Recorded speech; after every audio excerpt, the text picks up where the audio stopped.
রাশেদ রায় চৌধুরীর পেজ থেকে চলে আসলাম নতুন আরেকটা ভিডিও নিয়ে আপনাদের মাঝে অনেক দিন পরে। এখন আমি আছি হচ্ছে মগবাজার ফ্লাইওভারে। আমি একটু যাচ্ছি হচ্ছে গুলিস্তান যাবো একটা গরু কিনতে। গরুর হাট মেলছে গুলিস্তান আজকে।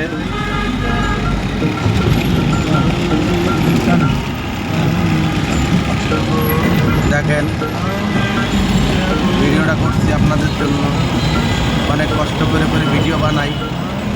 আপনারা দেখেন বলে সেই জন্যই ভিডিও বানাই। ভালোবাসার মতন ভালোবাসা। আরে কি গো, দেখেন দুটো মহিলা আসতেছে স্কুটি দিয়ে।